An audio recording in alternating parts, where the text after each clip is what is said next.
Hi folks, welcome to the slower version of News Roundup number 220 on a cold, wet and windy day, finally, in England. Here we go. Apparently, the odds on this are a quintillion to 1. So John Landy certainly had a surprise when he opened a box of 10 eggs to find that they all had double yolks. He bought them during a visit to a supermarket near his home in Wigan, Lancashire. John told the Daily Mirror, "When I got one double yolk, I was quite surprised, because I had never seen one before. I opened another one, and that was one. We were having 4 eggs, and they were all double yolkers. I decided to open the rest of the eggs, and they were all double yolks. They sat in a barn, untouched for decades.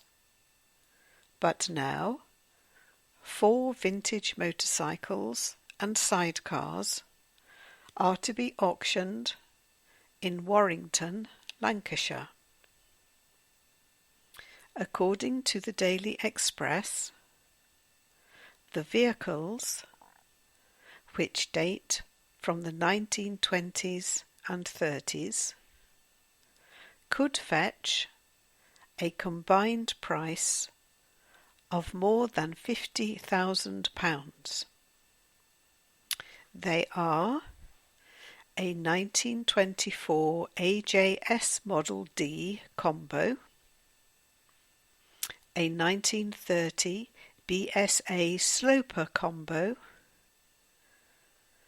a 1925 Quadrant combo, and a 1932 BSA G12 combo, used by police in Bath, Somerset.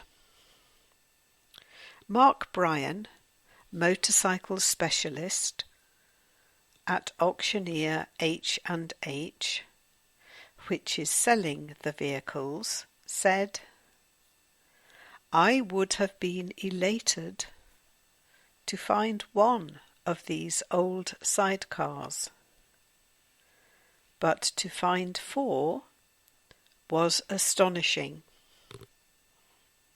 I could barely believe it at first. Sometimes you just get lucky."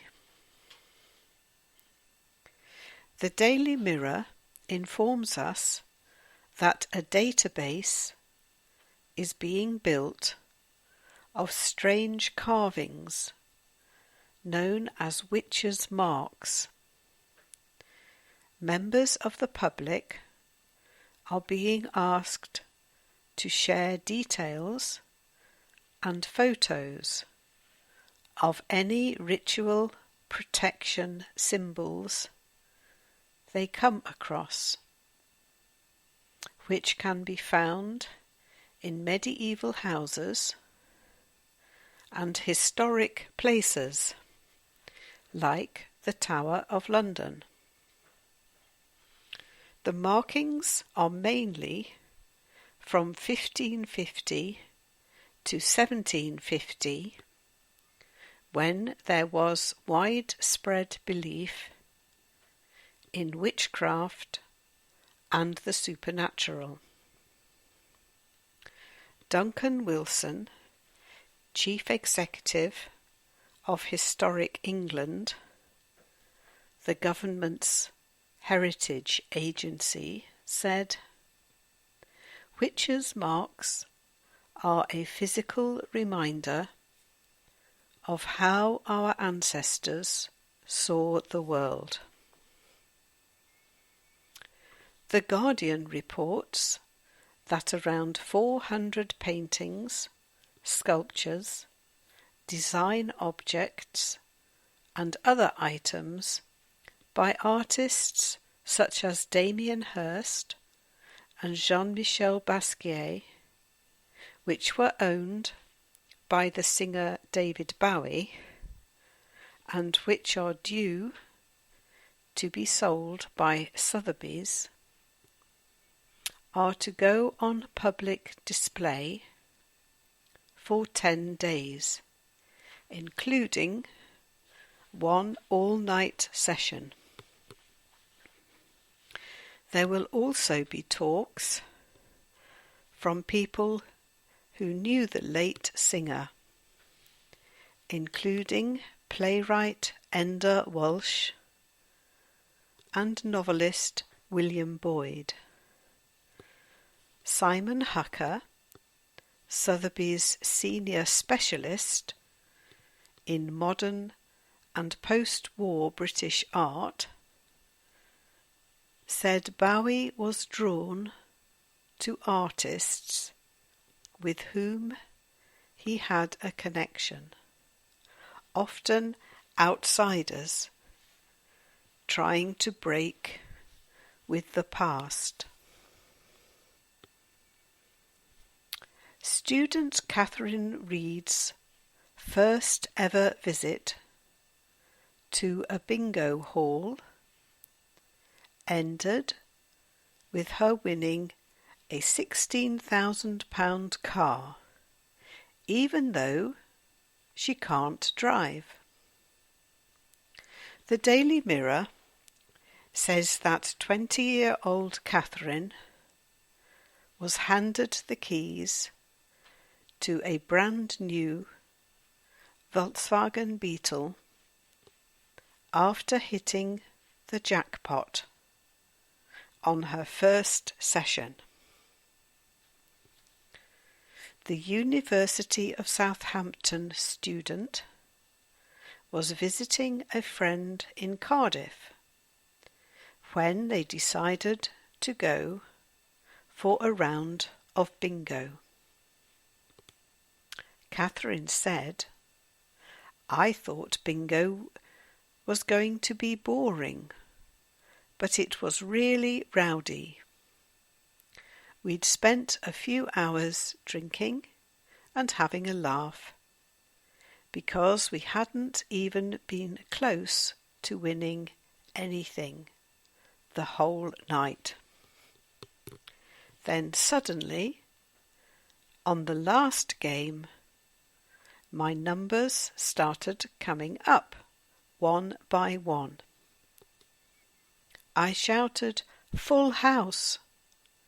and got on stage, and the DJ told me I had won a car."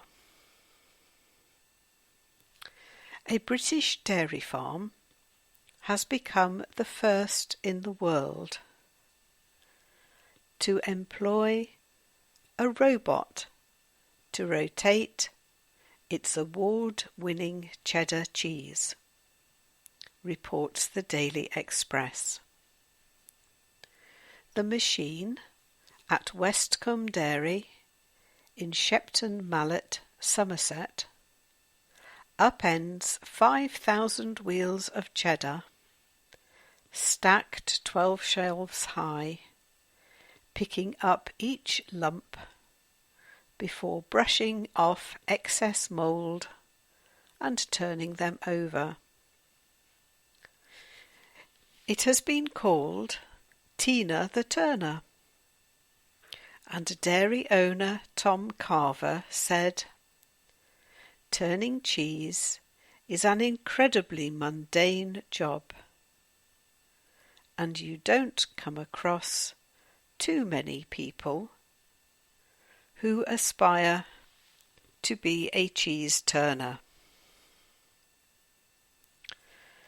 Perhaps not surprisingly, Brexit, the withdrawal of the United Kingdom from the European Union, has been named the word of the year by dictionary publisher Collins. An article in The Guardian says that Brexit saw its first recorded usage in 2013, but has since increased in use by more than 3,400% this year. Collins says such an increase is unheard of since it began monitoring word usage. Okay, well, just very briefly, I wish the word had never been invented. But there you go. I hope you enjoyed that and it was slow enough for you. If it wasn't, keep listening and you'll get better and better. Take care. Bye-bye.